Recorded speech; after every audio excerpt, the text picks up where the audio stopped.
اعوذ باللہ من الشیطان الرجیم بسم اللہ الرحمن الرحیم قل ان کنتم تحبون اللہ فاتبعونی يحببكم الله ويغفر لكم ذنوبكم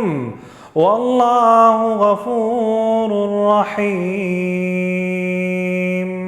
صدق اللہ العظیم۔ سورہ آل عمران کی آیت نمبر 31 کی اس آیت میں اللہ رب العالمین کی بات ذکر فرما رہے ہیں کہ نبی صلی اللہ علیہ وسلم آپ فرما دیجئے ان کنتم تحبون اللہ، اگر تم اللہ سے محبت کرتے ہو، فاتبعونی، تو اس محبت کا تقاضا یہ ہے کہ میری اطاعت کرو، یعنی رسول اللہ صلی اللہ علیہ وسلم کی اطاعت کی جائے۔ یحببکم اللہ، اس اطاعت کے صلے میں اللہ رب العالمین محبت فرمائیں گے ان لوگوں سے کہ جو رسول اللہ صلی اللہ علیہ وسلم کی اطاعت کرنے والے ہیں۔ وَيَغْفِرْ لَكُمْ ذُنُوبَكُمْ، اور دوسرا انعام یہ ملے گا کہ اللہ رب العالمین گناہوں کو معاف فرما دیں گے۔ واللہ غفور الرحیم، اور بے شک اللہ تعالیٰ معاف فرمانے والے اور رحم فرمانے والے ہیں۔ عزیزان محترم، ہم اللہ کی محبت کے طلبگار ہیں، اللہ کی محبت کو ڈھونڈ رہے اور تلاش کر رہے ہیں، لیکن اللہ تعالیٰ نے ایک بہت ہی خوبصورت اور بہت ہی حسین محبت نصیب فرما دی کہ بات ذکر فرما کر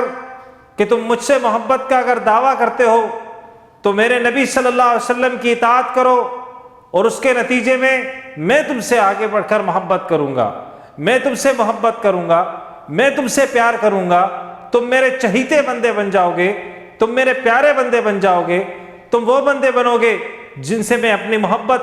اپنے پیار کا اظہار کرتا ہوں۔ طریقہ صرف ایک ہے، فاتبعونی، رسول اللہ صلی اللہ علیہ وسلم کی اتباع کرو، حضور صلی اللہ علیہ وسلم کی اتباع کرو۔ جس طرح نماز میں حضور صلی اللہ علیہ وسلم کی اتباع کی جاتی ہے، جس طرح زکوٰۃ اور صدقات میں، جس طرح نیکی کے ہر کام میں، اس طرح پوری کی پوری زندگی رسول اللہ صلی اللہ علیہ وسلم کے طریقے کے مطابق ہو۔ حضور نے جو نظام ہمیں عطا کیا ہے، اس نظام کو سمجھنے، اس پر عمل کرنے، اس کے غلبے کے لیے جد و جہد کرنا یہ ہر مسلمان پر لازم ہے۔ اس لیے حضور صلی اللہ علیہ وسلم کی محبت کا تقاضا یہ ہے کہ انسان اس طریقے کے مطابق زندگی مکمل کرے جو رسول اللہ صلی اللہ علیہ وسلم کو پسند تھی۔ حضور صلی اللہ علیہ وسلم نے جو طریقہ ہمیں سکھایا تھا، اور اس کے نتیجے میں اللہ کی محبت نصیب ہوگی، گناہوں سے چھٹکارا نصیب ہوگا، آخرت کی کامیابی نصیب ہوگی۔ وآخر دعوانا الحمدللہ رب العالمین۔